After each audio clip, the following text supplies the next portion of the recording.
আসসালামু আলাইকুম বন্ধুরা, সকাল সকাল বের হলাম।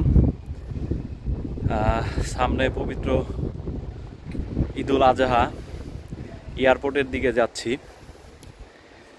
ইতিমধ্যেই হয়তোবা আমার এই কথা শুনে আমাকে যারা ভালোবাসেন তারা হয়তোবা খুশি হয়েছেন, ভাবছেন যে হয়তোবা এবারের ঈদে হয়তোবা আমি দেশে আসছি। কিন্তু বন্ধুরা, দুঃখিত, এবার ঈদে আমাদের বাসায় যাওয়া হবে না, দেশে যাওয়া হবে না। আমরা এবার চায়নাতে ঈদ করব। তো আসলে আজকে এয়ারপোর্টে যাওয়ার একটা বিশেষ কারণ রয়েছে। আমার ওয়াইফের ছোট বোন, আমার শালিকা, আজকে বাংলাদেশ থেকে চায়নাতে এসেছে।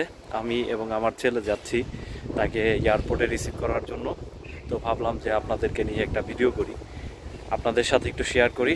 তো বন্ধুরা, চলুন আমরা এখন এয়ারপোর্টের দিকে রওনা হব। সাথে থাকুন আর বেশি বেশি আমার ভিডিওটা লাইক এবং কমেন্টস এবং শেয়ার দিয়ে পাশে থাকবেন। ধন্যবাদ সকলকে।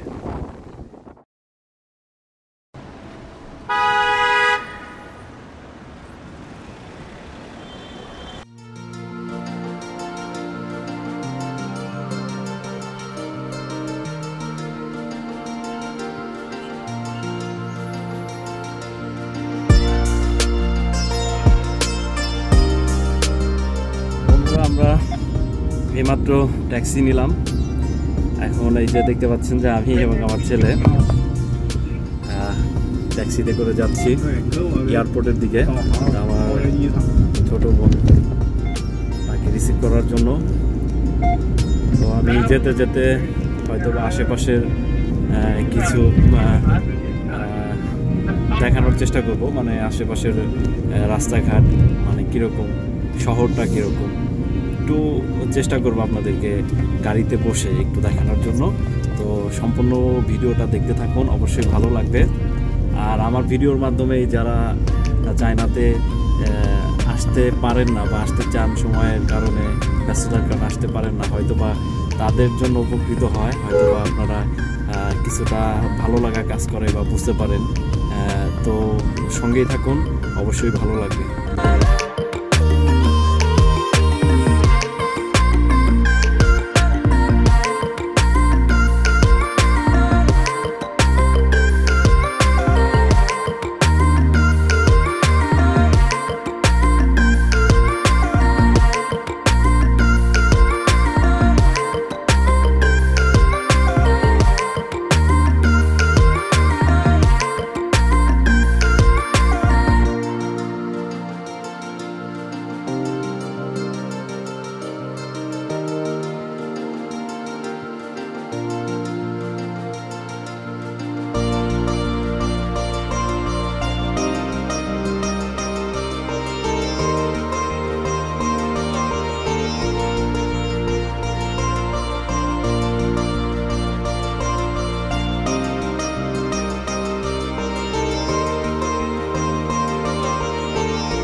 বন্ধুরা, দেখতে পাচ্ছেন যে আমি এখন এয়ারপোর্টের ভিতর আছি। এই যে এইটা গেটটা দেখতে পাচ্ছেন, এই গেট দিয়েই আসলে যারা মানে আসবে তারা এখান দিয়ে এক্সিট হবে। তো আমরা এখানে অপেক্ষায় আছি। তো আমাদের মতো অনেকেই দেখতে পাচ্ছেন যে এখানে কারো না কারোর জন্য অপেক্ষায় আছে। তো আমরা চলতে চলতে চলে এসেছি। আমরা দীর্ঘক্ষণ যাবত এখানে দাঁড়িয়ে আছি, কিন্তু আমরা বুঝতে পারছি না যে লেট হচ্ছে।